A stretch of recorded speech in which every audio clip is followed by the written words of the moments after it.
Hello everyone, welcome back to commerce classes. हम अपनी classes में अकाउंटेंसी और बिज़नेस स्टडीज़ के सब्जेक्ट्स को कवर कर रहे हैं क्लास 11th के। और अकाउंटेंसी के हम सेकंड चैप्टर पे हैं जिसका नाम है बेसिक अकाउंटिंग टर्म्स।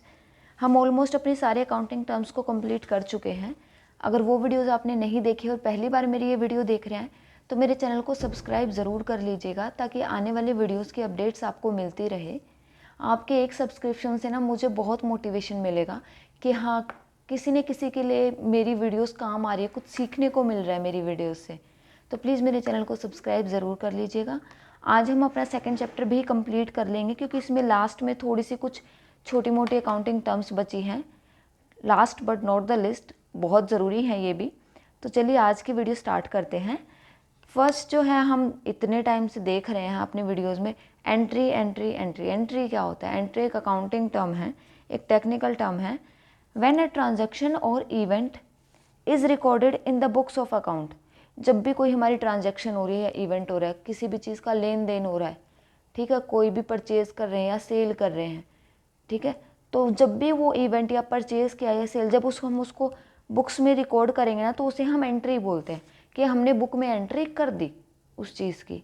ठीक है, एंट्री का मतलब ये होता है। नेक्स्ट हमारा आता है बैड डेब्ट्स। बैड डेब्ट्स मतलब कर्जा। ठीक है, amount that has been irrecoverable from a debtor. देखिए, डेब्ट्स तो हमने पढ़ा था, अभी तक पढ़ते आ रहे हैं हम कि कर्ज होता है, लाइबिलिटी होती है एक तरह से हमारे ऊपर। डेब्ट हमारे कर्जा होता है हमारे पर जो हमें पे करना होता है। बैड डेब्ट्स क्या होते हैं? जब वही जो लाइबिलिटी है हम उसको, कोई भी बंदा जिसने कर्ज दे रखा है, जब उसको वो रिकवर ना कर पाए, वो डेब्ट्स, वो जो डेब्ट्स हैं वो क्लियर ना हो पाए, तो उसे हम बैड डेब्ट्स बोल देते हैं।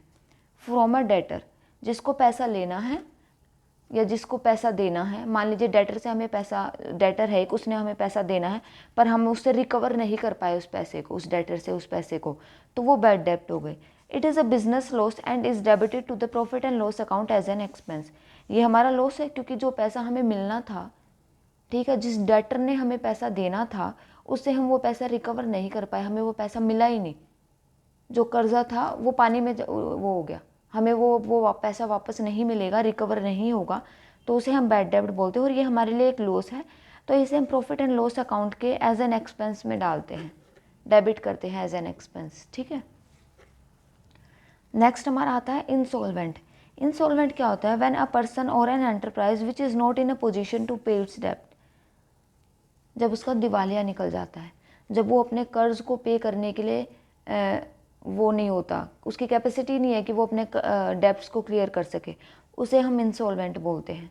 ठीक है, जो भी अपने डेब्ट्स को क्लियर ना कर पाए या जिसका दिवालिया निकल जाए, ठीक है, उसे हम इंसॉल्वेंट बोलेंगे कि वो अपना कर्जा नहीं उतार सकता। नेक्स्ट आता है सोलवेंट। सोलवेंट क्या होता है? When a person which is in a position to pay its debts. Insolvent जो कर्जा पे नहीं कर सकता, सॉल्वेंट जो कि अपनी लाइबिलिटीज़ को क्लियर कर दे, अपने कर्जे को क्लियर कर दे। ठीक है, उसके बाद आता है हमारा स्टोर्स। स्टोर्स क्या होता है? स्टोर्स में क्या होता है? It is used to denote material. Stores को ना जब हम अकाउंटिंग टर्म में, घर पे तो हम नॉर्मल देख लें स्टोर रूम है जहाँ पे सामान रखते हैं, आपको तो यही लगा होगा वही चीज़ जहाँ पे हम एक्स्ट्रा सामान रखते हैं, बट स्टोर्स ना अकाउंटिंग टर्म में कुछ और मीनिंग रखता है। It is use to denote material. Store का मतलब होता है जिसको हम मटेरियल के एज ए डिनोट करते हैं, हेल्ड बाय एन एंटरप्राइज। अब स्टोर तो हमारे उस नॉर्मल लैंग्वेज में तो स्टोर रूम हो गया जहाँ रखते हैं सामान, बट टेक्निकल अकाउंटिंग टर्म में इस स्टोर को हम उस सामान को ही स्टोर बोल रहे हैं। जो सामान हम उसके अंदर रखते हैं ना, मटेरियल, उस मटेरियल को ही हम स्टोर बोलते हैं, जो कि हेल्ड है बाय एन एंटरप्राइज, एक एंटरप्राइज के through, for the purpose of consumption in business and not for resale.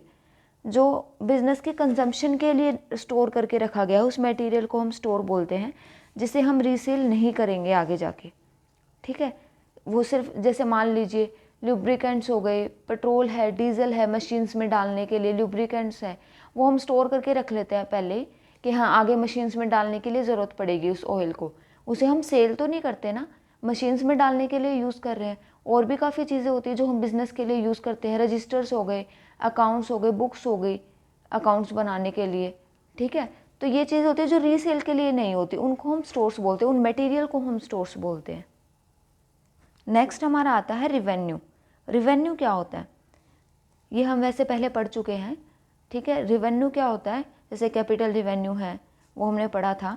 Income of regular nature, वो इनकम, रिवेन्यू ना हमारी एक इनकम है जो रेगुलर नेचर की है, जो रेगुलर इन टाइम इंटरवल्स पे हमें मिलती रहती है, या तो डेली बेसिस पे मिलती है, या मंथली बेसिस पे मिलती है, या क्वार्टरली बेसिस पे मिलती है, ठीक है। रिवेन्यू हमारी इनकम है जो रेगुलर नेचर की है, फ्रॉम एनी सोर्स, हमें किसी भी सोर्स से अगर हमें इनकम हो रही है तो।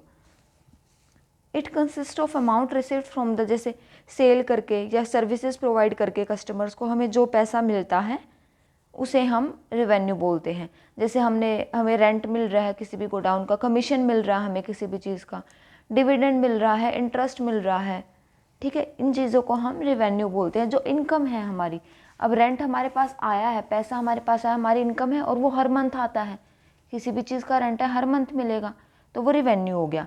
कमीशन भी है किसी भी चीज़ का, वो रेगुलर बेसिस पे मिलेगा आपको कमीशन। डिविडेंड है वो भी रेगुलर बेसिस पे मिलता है। इंटरेस्ट मतलब ब्याज, किसी भी चीज़ का ब्याज, वो भी हमें रेगुलर मंथली बेसिस पे मिलेगा।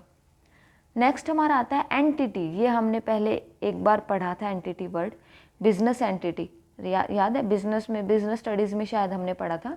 एंटिटी क्या होता है, एंटिटी एक इकोनॉमिक यूनिट है which is formed for earning income.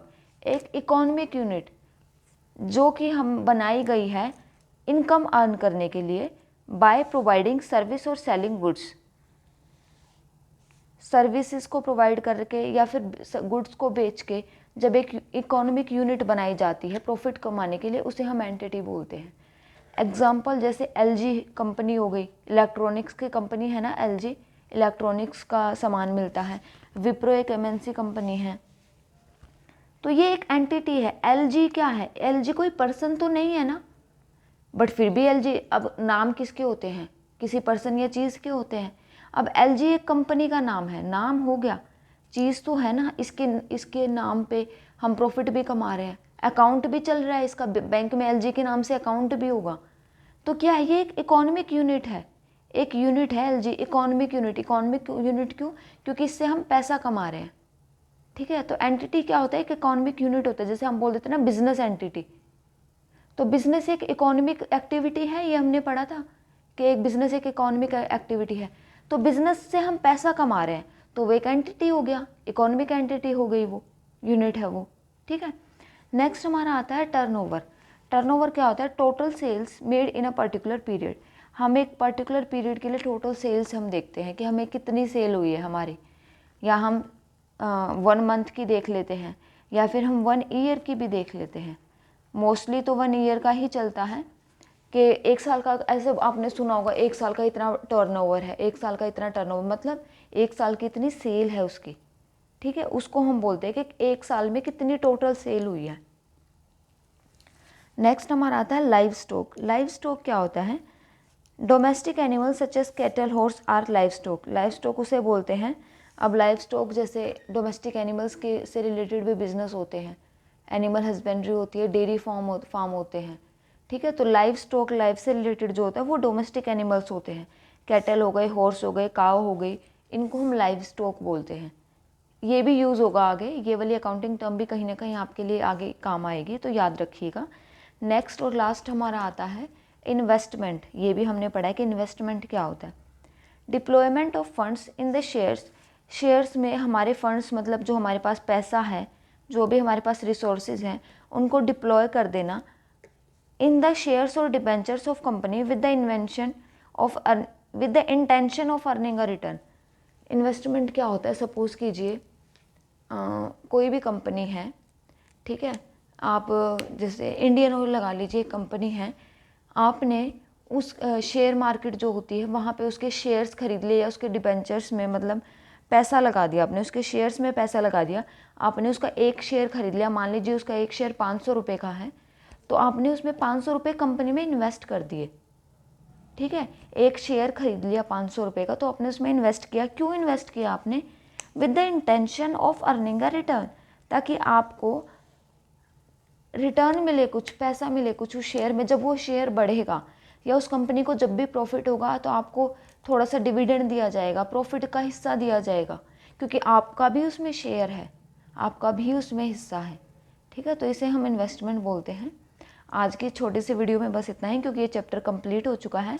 हम अपनी नेक्स्ट वीडियो में मिलेंगे नेक्स्ट चैप्टर के साथ। तब तक के लिए प्लीज़ मेरे चैनल को सब्सक्राइब करना मत भूलिएगा। Thank you so much.